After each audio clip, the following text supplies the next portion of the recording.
ఈరోజు మార్నింగే మా వారు నేను కలిసి మా చిన్నాడు స్కూల్ దగ్గరికి అయితే వచ్చేసామండి. ఇక్కడికి వచ్చిన తర్వాత మాకైతే అస్సలు వెళ్ళాలనిపించలేదు. మేమైతే 10కి వచ్చాం, 12 వరకు స్కూల్లోనే టైం స్పెండ్ చేసాము.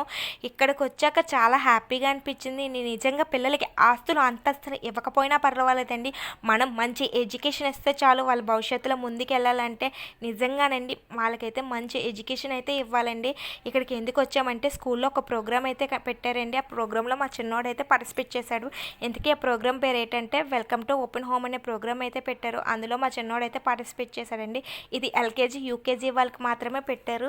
ఇక్కడ ఎల్కేజీ యూకేజీ వాళ్ళు పార్టిసిపేట్ చేశారండి. మా వాడైతే యూకేజీ వాళ్ళకి అయితే కాన్సెప్ట్ ఏంటి ఇచ్చారంటే గాలి వల్ల ఆక్సిజన్ ఎలాగొస్తుంది, వాటర్ ఎలా సేవ్ చేయాలి, కరెంట్ని ఎలా ఆదా చేయాలి, మనం భూమి మీద వేసిన ప్లాస్టిక్ కవర్ల వల్ల మనకు వచ్చే ప్రాబ్లమ్స్ ఏంటి అని అవగాహన కలగడానికి అయితే వాళ్ళకి కాన్సెప్ట్ అయితే ఇచ్చారండి. నిజంగా మన 5th 6thలో నేర్చుకున్న కాన్సెప్ట్ ఇప్పుడు యూకేజీ ఎల్కేజీ వాళ్ళే నేర్పిస్తున్నారండి. నిజంగా ఎడ్యుకేషన్ బాగా డెవలప్ అయిందండి. నిజంగా వీళ్ళు ఇంత మంచి పొజిషన్కి రావాలి అంటే మంచి విద్య అన్నది అందించాలండి.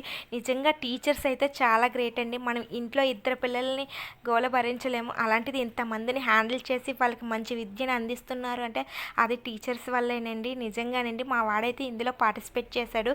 అక్కడైతే మా వారు చాట్ని గురించి చూస్తూ మా వాడిని చూస్తూ తెగ మురిసిపోతున్నారు. నిజంగా తల్లిదండ్రులుగా మనం ప్రౌడ్గా ఫీల్ అయ్యేది మన పిల్లలు మంచి పొజిషన్కి రావడమే కదండి. నిజంగానండి మేమైతే అక్కడ ఉండి అన్నీ చూసామండి. 12 వరకు అక్కడే టైం స్పెండ్ చేసాము. ఇంకా బయటకు వచ్చి ఒక టీ అయితే తాగేసి వెళ్ళి ఇంకా లోపలికి అయితే వెళ్ళి మిగతా క్లాసులు కూడా కవర్ చేసామండి. చూసి ఇంకైతే టైం అయిపోగానే వచ్చేసాము. అక్కడ మా వాడిని అయితే తెగ పొగిడేస్తున్నాడు. నాన్న నువ్వు చాలా బాగా చెప్పో తెలుసా అని చెప్పి ప్రౌడ్గా ఫీల్ అవుతున్నారు. ఈ వీడియో కానీ మీకు నచ్చినట్టయితే సబ్స్క్రైబ్ చేసుకోండి.